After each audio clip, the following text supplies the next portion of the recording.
Hello दोस्तों, स्वागत करता हूं आप सभी को आपके अपने इस यूट्यूब चैनल में। तो इस वीडियो में आज हम लोग क्लास 12th के केमिस्ट्री का काफ़ी ज़्यादा इंपॉर्टेंट ऑब्जेक्टिव क्वेश्चन करेंगे। इस वीडियो में वैसे ही क्वेश्चन को करेंगे जो आपके एग्जाम में पूछे जाने की बहुत ही ज़्यादा संभावना है। तो आप सभी इस वीडियो को अंत तक अवश्य देखिएगा। इसमें से देखिए बहुत सारे क्वेश्चन है जो आपके बोर्ड एग्जाम में पूछा गया है, देख सकते हैं। ठीक है, तो आप सभी प्रश्न को अच्छे से एक बार जरूर याद कर लीजिएगा। देखिए पहला प्रश्न क्या है, 0.01 मोलल ग्लूकोज बिलियन की तुलना में 0.01 मोलल MgCl2 बिलियन के हिमांक में अवनमन है। तो इसमें अवनमन जो हो जाएगा लगभग 3 गुना हो जाएगा। सो ऑप्शन नंबर आपका सी करेक्ट आंसर हो जाएगा। अगला देखिए क्या है, टिंडल प्रभाव पाया जाता है। ये टिंडल प्रभाव पाया जाता है तो ये सॉल में पाया जाता है, सॉल में देखने को मिलते हैं। तो ऑप्शन नंबर बिल्कुल सी इसका दिया गया, बिल्कुल सही हो जाएगा। सी के साथ जो भी गए हैं बिल्कुल सही हो जाएगा। अगला देखिए क्या कह रहा है, 234.2 ग्राम चीनी के घोल में 34.2 ग्राम चीनी है तो घोल का मोलर सांद्रण क्या होगा। इसकी मोललता पूछ रहा है, तो इसकी मोललता आपका हो जाएगा 0.5 मोलल हो जाएगा। इसका मोललता ज्ञात कीजिएगा। ये ऑप्शन दिया गया है गलत है, ठीक है। ये एगो को काटकर यहाँ पर कर लीजिएगा 0.5 मोलल, ठीक है। चलिए अगला देखिए क्या है, प्रासरण दाब निम्नलिखित में से किस समीकरण के द्वारा व्यक्त किया जाता है। काफ़ी इंपॉर्टेंट क्वेश्चन है, याद रखिएगा। P बराबर सी आर टी बिल्कुल सही हो जाएगा। अगला देखते हैं, चलिए अर्धपारगम झिल्ली से प्रासरण क्रिया में निकल पाते हैं तो जल्दी से बतलाइएगा। अर्धपारगम में झिल्ली से प्रासरण क्रिया में निकल पाते हैं तो सिर्फ विलायक के अणु याद रखिएगा, विलायक के अणु। चलिए ऑप्शन नंबर जो भी बी के साथ गए हैं बिल्कुल सही हो जाएगा। चलिए अगला है, आदर्श विलयन का निम्न में से कौन गुण है। आदर्श विलयन का निम्न में से कौन सा गुण है। तो देखिए यह राउल्ट के नियम का क्या करता है, पालन करता है। याद रखिएगा यह राउल्ट के नियम का पालन करता है। सो ऑप्शन नंबर इसका ए नंबर बिल्कुल सही हो जाएगा, यह राउल्ट के नियम का पालन करता है। देखिए क्या है अगला क्वेश्चन, अगला है आपका क्वेश्चन क्या है, पहाड़ों पर क्या है, पहाड़ों पर जल का क्वथनांक कम हो जाता है क्योंकि वहाँ पर जो होता है वायुमंडलीय दाब वह कम रहता है, इसीलिए। सो ऑप्शन नंबर आपका क्या हो जाएगा, ऑप्शन नंबर आपका ए दिया गया, बिल्कुल सही हो जाएगा, क्योंकि वह वायुमंडलीय दाब कम होता है। चलिए अगला प्रश्न देखिए, और इसी तरह आप लोग जवाब देते रहिएगा और वीडियो को लाइक कर दीजिएगा, ठीक है। वीडियो को लाइक कर दीजिएगा जो अभी तक लाइक नहीं किए हैं, और चैनल पर नए हैं तो चैनल को सब्सक्राइब अवश्य कर लीजिएगा। चलिए देखिए अगला प्रश्न आपके सामने है, निम्न में से विलयन के लिए कौन अनुसंख्यक गुण है। कह रहा अनुसंख्यक गुण है, तो देखिए ये प्रासरण दाब, देखिए ये प्रासरण दाब आपका सही हो जाएगा। प्रासरण दाब बिल्कुल सही हो जाएगा, ऑप्शन नंबर ये हो जाएगा। देखिए कई बार क्वेश्चन पूछा गया है, ठीक है। चलिए अगला प्रश्न देखते हैं, शुद्ध जल का पीएच मान कितना होता है। शुद्ध जल का पीएच मान कितना होता है। तो शुद्ध जल का पीएच मान आपका 7 होता है। ऑप्शन नंबर जो भी डी के साथ गए हैं बिल्कुल सही हो जाएगा।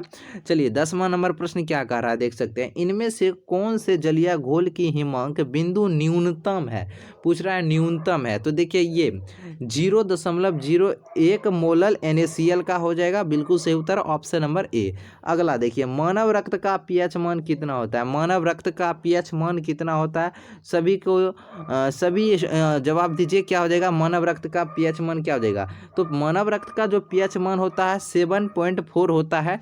चलिए ऑप्शन नंबर जो भी सी के साथ गए हैं बिल्कुल सही हो जाएगा, 7.4, ठीक है, 7.4 हो जाएगा।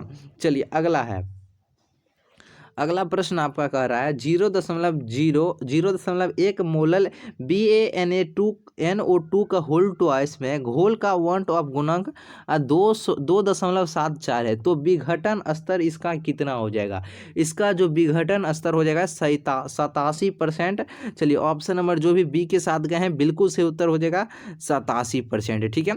चलिए अगला प्रश्न देखते हैं क्या है, अगला है आपका, एक जलीय घोल का हिमांक -0.186 डिग्री सेल्सियस है। अगर KF बराबर दिया है 1.86 और KB का मान 0.512 है तो इस जलीय घोल का क्वथनांक का उन्नयन क्या होगा।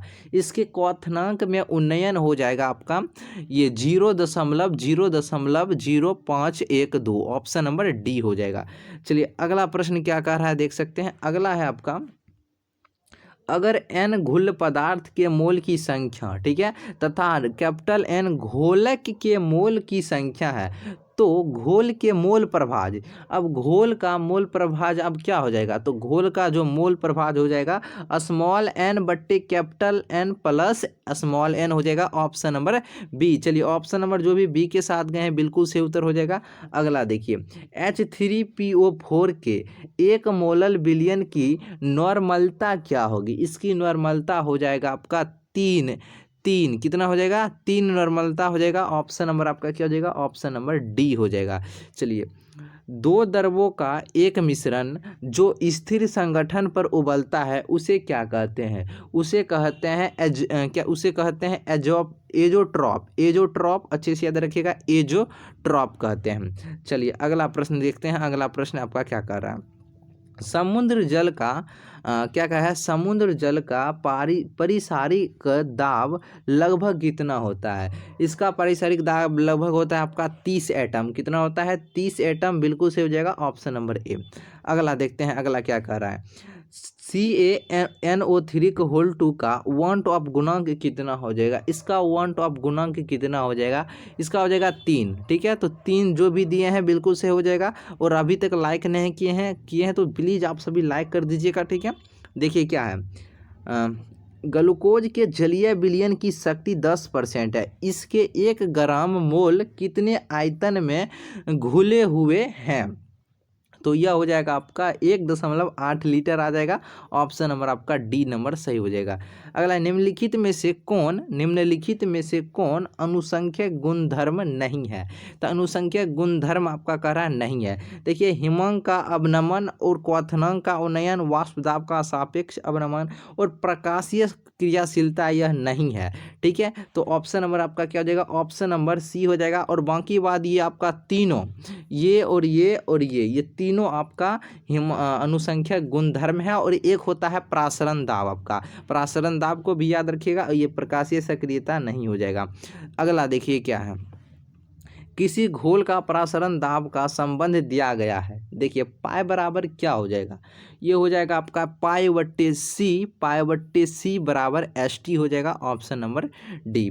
अब है, किसी विलयन का मोल प्रभाज व्यक्त किया जाता है, किसी विलयन का मोल प्रभाज व्यक्त किया जाता है, तो ये आपका एक्स सल्यूट बराबर क्या हो जाएगा, स्मॉल n बट्टे n, small n plus capital N हो जाएगा, ऑप्शन नंबर ए हो जाएगा, बिल्कुल सही उत्तर। चलिए, परमाणु द्रव्यमान बराबर होता है, परमाणु द्रव्यमान बराबर क्या हो जाएगा, तो परमाणु द्रव्यमान बराबर आपका हो जाएगा परमाणु के न्यूट्रॉन की संख्या और प्रोटॉन के संख्या योगफल। चलिए ऑप्शन नंबर जो भी सी भी दे रहे हैं बिल्कुल सही उत्तर हो जाएगा, सी भी दे रहे हैं तो कोई दिक्कत नहीं है, ऑप्शन नंबर आपका सी बिल्कुल सही हो जाएगा। आपेक्षिक वाष्प दाब का अवनमन होता है, आपेक्षिक वाष्प दाब का अवनमन जो होता है वह होता है P0, क्या होता है, P0 minus PS upon PO हो जाएगा, ऑप्शन नंबर बी हो जाएगा, PO माइनस PS, ठीक है, P0 नहीं कहिएगा, PO माइनस PS बट्टे PO हो जाएगा, ऑप्शन नंबर बी। अगला देखिए, अगला है, निम्नलिखित में से कौन राउल्ट का नियम है, राउल्ट का नियम इनमें से कौन है, तो ये आपका ऑप्शन नंबर आपका बिल्कुल सी नंबर बिल्कुल से हो जाएगा, P बराबर KH, option number C number हो जाएगा। अगला देखिए क्या है, निम्न में से ताप द्वारा प्रभावित नहीं होती, ताप द्वारा कौन प्रभावित नहीं होता, ये आपका मोललता हो जाएगा, मोललता, जो भी ऑप्शन नंबर डी के साथ गए हैं बिल्कुल सही उत्तर हो जाएगा मोललता, ठीक है। अब चलिए अगला प्रश्न, निम्नलिखित जलीय घोल में किसका क्वथनांक अधिकतम होगा, तो किसका क्वथनांक अधिकतम हो जाएगा, ये आपका 0.1 मोलल Na2SO4 का हो जाएगा, ऑप्शन नंबर बी बिल्कुल से हो जाएगा। एक घोल जिसका परासरण दाब 300 केल्विन पर 0.0821 वायुमंडल है, इस घोल का सांद्रण कितना हो जाएगा, इसका सांद्रण हो जाएगा 0.003 मोलल हो जाएगा, ठीक है। इसमें एक शून्य और कर लीजिएगा, ऑप्शन दिया गया गलत है, ठीक है, तो इसको अच्छे से ज्ञात कीजिएगा, तो आपका इतना आ जाएगा, 2 जीरो आएगा, सॉल्व आप लोग कर सकते हैं। HCl और H2O के स्थिर क्वाथी मिश्रण में क्या होता है, इसमें जो होता है 20.2% HCl होता है। नेक्स्ट क्वेश्चन है, प्रासरणी दाब बढ़ता है जब इसका क्या होता है, तापक्रम जो होता है बढ़ जाता है, इसका तापक्रम बढ़ जाता है तब होता है। प्रासरणी दाब बढ़ता है जब इसका टेम्परेचर क्या होता है, बढ़ जाता है तब। ठीक है, तो चलिए फिर मिलते हैं एक नए वीडियो में, और इसका PDF जो होता है टेलीग्राम पर दे देंगे, आप सब वहाँ से याद कर लीजिएगा। और टेलीग्राम से अभी तक जो ज्वाइन नहीं हुए हैं तो ज्वाइन हो जाइए। टेलीग्राम का जो नाम है वही जो इस चैनल का नाम है, वही टेलीग्राम का भी नाम है। जल्दी से आप सभी ज्वाइन हो जाइए, इसका लिंक डिस्क्रिप्शन बॉक्स में दे देंगे। तो चलिए फिर मिलते हैं एक नए वीडियो में।